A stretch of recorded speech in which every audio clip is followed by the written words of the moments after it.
Thank you very much. And thank you very much for having me here today as well.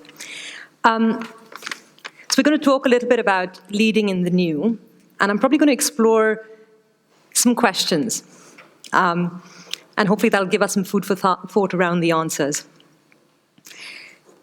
So for nearly a decade, it's been all about change, about disruption, about speed, about the pace of change driven by disruption.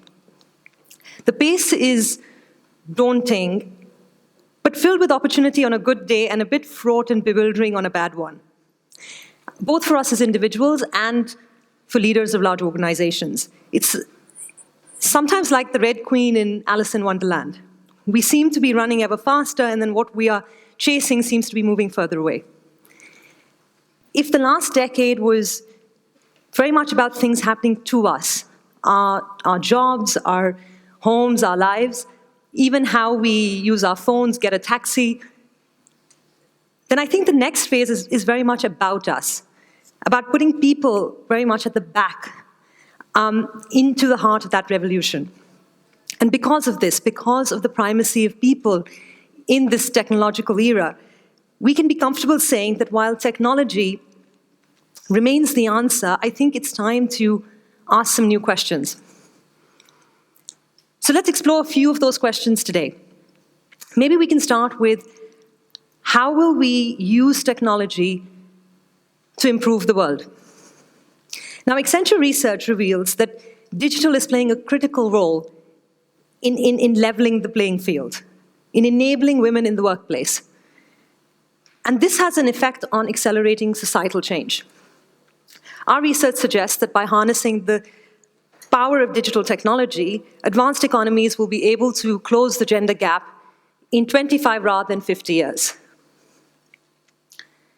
The barriers that women experience in both finding and succeeding in work, what we call education to advancement, can be rapidly and significantly reduced by harnessing the changes occurring through the digital economy. Flexible working patterns, be those roles, location, with the ability to enter new entrepreneurial businesses, is giving women an element of flexibility and accessibility, and allowing them to then effectively manage both their lives and their careers. It also has the capacity to transform education at all levels, especially when sometimes the mainstream fails at meeting the demand for certain skills that the new economy is now all about. And a number of organizations are actually stepping in to plug that skills gap. At Accenture, we have a program that we run globally called Skills to Succeed. And this is very much about learning digital through digital. And it's all about how do you break that cycle of low skills and unemployment.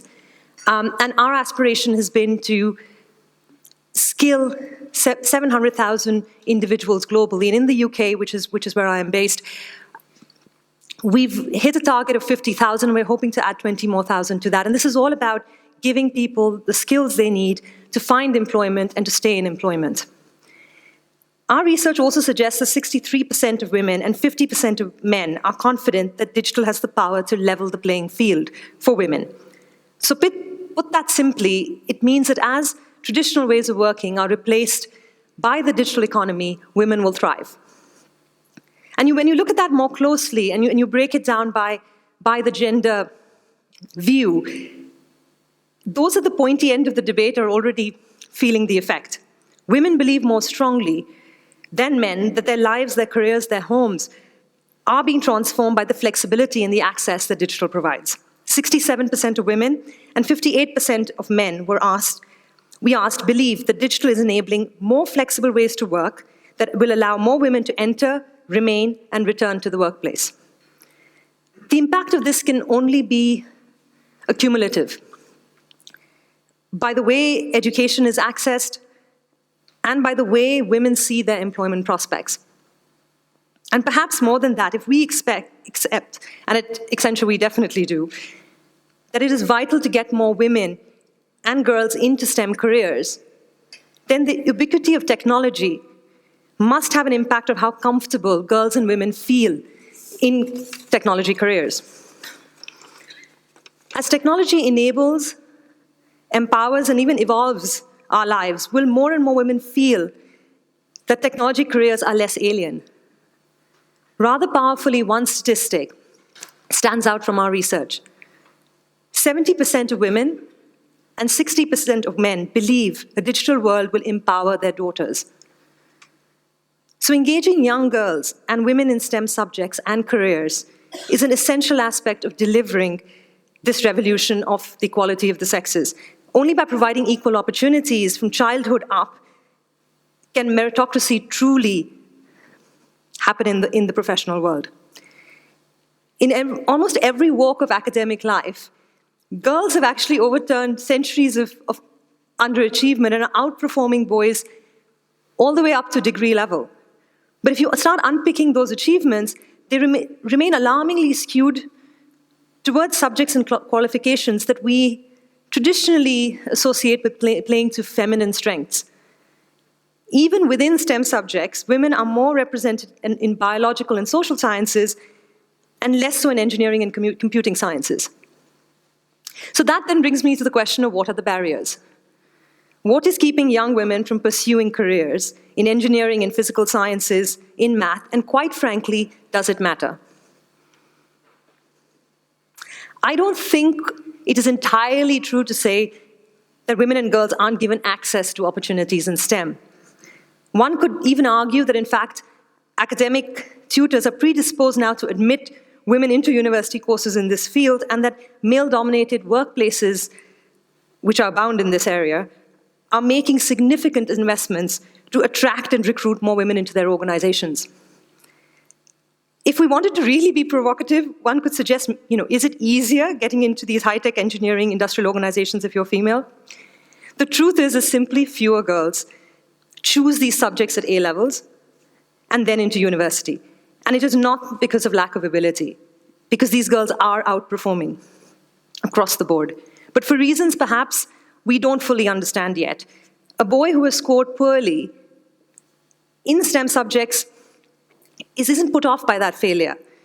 More low-scoring boys than high-scoring girls continue to pursue STEM subjects into degree level. And perhaps even more strikingly, even the girls who do choose to take them up to degree level then choose not to pursue a career in that area. So then that brings me to the question of, what are those females finding more attractive in those other career options? What are those careers offering? One answer is definitely around role models. It's the classic chicken and egg. The reason there aren't more women in tech is because there aren't more women in tech.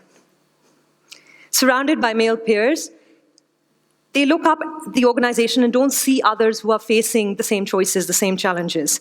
So there's a bit of a success gap. There aren't women here because it isn't possible for women to be successful here. That isn't the case in some other equally tough careers. Another probable reason is maybe around the perceived flexibility of STEM careers. And maybe some other careers are perceived to be more flexible, allowing for a change in track or allowing for periods where you might want to step off the work pedal temporarily because of other commitments or other responsibilities. And finally, I would say there's the broad social conditioning, the gender norms of how we are brought up, of what we hear right from primary school up, of what girls should do and what boys should do. And girls culturally are more wired to be compliant, wanting to get things right, and maybe less open to taking risks, to experiment. And maybe some of that barrier is around that confidence and that need to constantly succeed.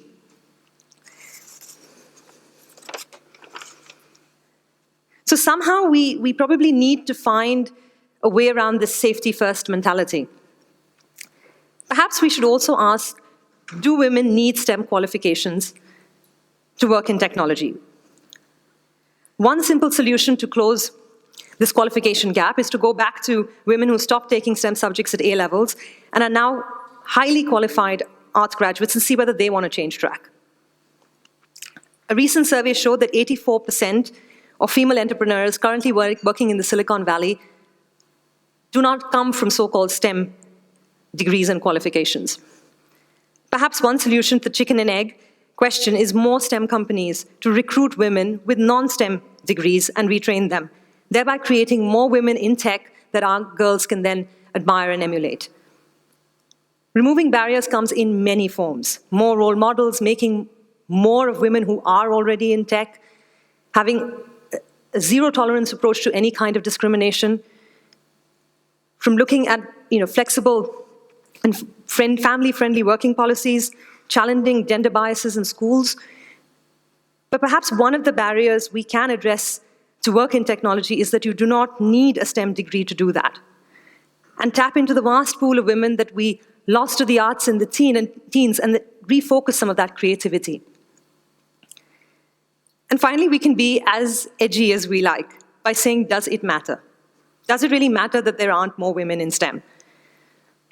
But I think that the truth is that as technology embeds itself in all aspects of our lives and in all our interactions, and it becomes more and more pervasive, I think we need to ensure that one half of the population, this half of the population, is involved in the way that it is developed, being part of the questions we're asking and part of the answers, because it does matter. Technology is transforming the kind of work we do, the way we do it. We've all read articles that say, will my job be done by a robot? The truth is that cognitive computing is going to take on a lot of activities and tasks that we spend a lot of our time and effort doing. And as the very fundamental nature of jobs and roles start evolving, we're going to start spending more and more time doing judgment work, where we're applying insight based on experience and experimentation. And as a result, the next generation worker is someone who needs to be open to learning, needs to have strong social skills, and needs to demonstrate a level of comfort with change. Now, at the risk of stereotyping, those are precisely the skills that have been traditionally associated with women in the workplace. Interestingly, Facebook's two most popular features, the inclusion of photography and the newsfeed, were both concepts created by women in those teams. Technology is increasingly about communication, business to business, machine to machine, man to machine. So I have no doubt that technology is the answer. From how we educate more people, to how we feed more people, to how we better take care of our patients inside and outside of hospital, how we make roads safer, how we close the gender pay gap, how we make change happen.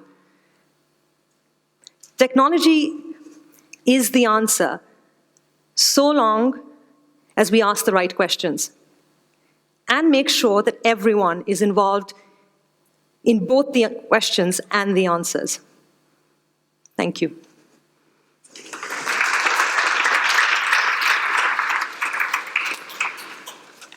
That was succinct, stimulating, maybe even a bit controversial. Who wants to jump into the discussion? Because if you don't, I will, of course. What do you think of the role of media and even the opportunity for fictional role models for women in tech, for example, to create an impact to stimulate more participation of girls and women in tech, in fact? What do you mean by fictional role models? Well, I mean, actually there was an informal survey done in Norway. Is our Norway representative still here? In Oslo, after CSI came out, there was an uptick in the participation of girls in forensic studies that came about simply as a result of seeing more women, fictional characters on TV who have these kind of scientific backgrounds. So it could simply be a question of better or different kinds of portrayal of girls and women, even fictional characters that could... I would agree. I think the way I look at it, I think it's about just challenging stereotypes, right, and challenging some of those gender norms. And actually there is no one way to do it or one best way to do it. I think the more that it gets reinforced in all our interactions, and that's where technology, media has a huge role to play, I think it just reinforces some of the change that we're trying to effect. So I think the more that we are exposed to that isn't just the norm, or that's the way it should be, or this is what boys do, this is what girls do, I think that goes a long way. Let me ask you if you think there's also kind of a socioeconomic element to this question, because, we have the challenge of simply having access to technology. Some ITU research on this subject says that the number of women as opposed to men who are coming online is lower to begin with by like 200,000 around the world. And the rate at which women are coming online is slower. So sometimes I wonder if this is a luxury problem, that, like you're saying, girls are just simply not choosing STEM areas. And perhaps when they see it as an opportunity to bootstrap themselves out of poverty or out of adverse circumstances, that they take it. But what if they just simply, their culture doesn't allow the woman in the family to use the phone, Actually, some of the most interesting sort of research and articles that's coming out is coming actually from some of the developing world as well, right? Where you would not associate some of the kind of access there might be to education or tech. And actually that's where you're seeing some great examples of how women are able to sort of set up their own businesses, be more entrepreneurial about actually how they make money on their own terms in a more flexible way. I mean, a lot of these countries have not even gone through the cycle of, having a landline before you have a mobile. I mean, they're straight into mobile technology. And again, it's not that it's happening everywhere, and I think that's where we're seeing the inconsistency. But I think there is great opportunity to be just optimistic about it, and this is where I think governments, education institutions, large organizations all have a role to play. And I think that's where you can start having some pretty innovative partnerships, right? To say, actually, how do you affect broader societal change? Because that's where the shift happens, right? I think, I'm here talking as an MD with an Accenture and clearly, providing you some views from a corporate standpoint, some research we've done, but actually our view is very much about what's happening in the community. And that was a lot of around our 6 Skills to Succeed program, which is digitally run. It was like, why don't we play to our own strengths, right? We advise our clients around digital and tech. How about we take that and we put that out there in society and say, how do we get people to build digital skills? Because actually that allows them to break out that cycle of unemployment. So I think it's things like that. And that's just one way. I mean, I think there are a lot of creative examples out there. There are some questions now. I think, if I may, the woman behind you, Sarah, and then you. That's one, two, three. Watching the time, though. Yes. Okay. Hello, Isabella Grabner from Maastricht University. Thanks for a very inspiring talk. Just to add a little bit to discussion on why females might, although they score very high on these STEM subjects in school, why they might not be courageous or self-confident enough to actually take on such studies. We know there's a lot of research showing that if females apply for a job and there is a list of 15 criteria, then they would only apply if they think they are good in all 15 of them. We know guys, if they score high on 5, this would be fine for them. And we know that the STEM subjects at least are considered to be the hard subjects in school. So if girls, for example, maybe, I don't know, but it could be that girls, if they are really good at 4 out of these 5 subjects, they would say, no, I'm not good enough. Maybe this is one of the reasons why they don't, for themselves, are self-confident enough. And so I see a very big role of teachers and academic coaches in inspiring females to do that. And in the Netherlands, one of the universities there actually started something like a kids or university where they actively send role models to schools and talk to the actually, it is a technical university doing that because they do want to have more female students, and I have no results yet, but I think that could be one way of encouraging females to do that, just to make sure that they don't apply because they think they cannot do that. No, absolutely, right, and that whole sort of almost self-limiting beliefs, right, and the conditioning that happens both culturally and socially, I think has a huge role to play. Sarah, did you want to? Very interesting talk. Thank you, Payal. My name is Zara Nanu. I'm from Gap Square. I fully agree that technology is revolutionizing the way we do things, and the workplace of the future is going to be completely different. My question is more, and I also agree that employers are taking increasing roles in reskilling new workforce and doing all that. I guess my question is a reflective one on how can we take universities on this journey with employers to make sure that we don't develop on separate pathways and academic work and universities become irrelevant to this advanced workplace of the future. And I think that actually is some of the research we ran with WEF this year, all around kind of that how do we harness this sort of skills revolution.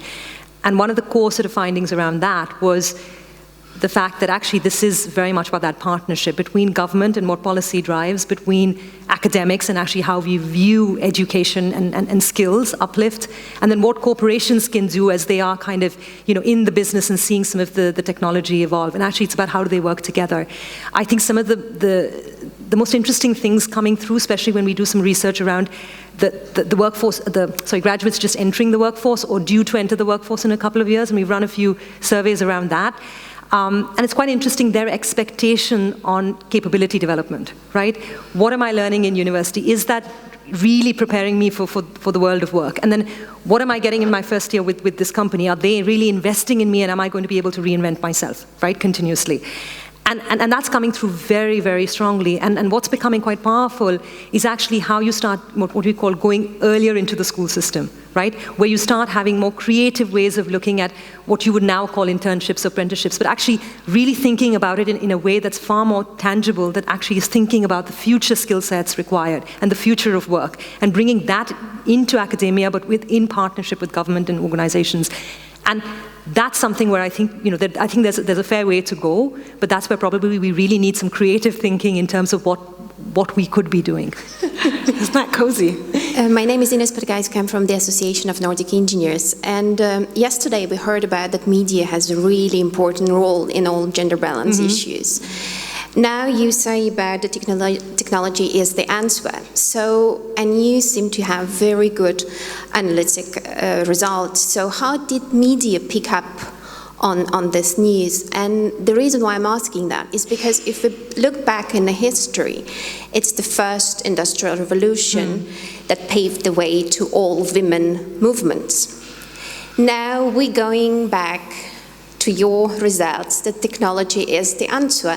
So in a way, from the media perspective, this is a very good storyline that somebody go ahead and really promote the gender balance issue. So this is one question that I have to you. And the second, I actually don't know, because it's more to the organizers about what are we going to do with all this? Because it's been 2 days. Is it for later? I got it all under control. Okay, I'm going to give all the answers at 3 o'clock, so just stay tuned. Okay, no, it's just because it's really of big interest. We exchanged, we engaged, we networked, we have plenty good ideas.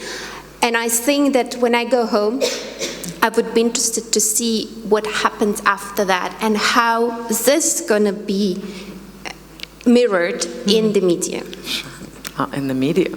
Okay, so I'll take the first half of that question, and I answer won't the second take the half second later in the half. day. No, I won't. No. So when we did that research, we actually did it in conjunction with around what we do around International Women's Day at Accenture, and it was research that we wanted to say actually what we do is so much around digital and technology. Actually, what is the confluence then when it comes to gender and diversity more broadly? And the way we look at it at Accenture is we didn't want it to just be a gender thing, right? We wanted to really think about it more broadly from a societal perspective. Because like you said, there was the Industrial Revolution, which was all about mass production and kind of the industrializing component of kind of some of the activities that almost lower end down the value chain. And then moving into the digital revolution, which seems like a natural evolution from there, and equally disruptive, right, in terms of actually what's the work that we will be doing going forward if we're going to have more and more artificial intelligence coming in and doing a lot of the activities we're doing today. It's almost forcing up the value chain, right, in a way. And as we published that research with International Women's Day, it went out as part of that activity, but it was done in the context of, actually, this is about everyone. This is very much about digital revolution and the evolution of it.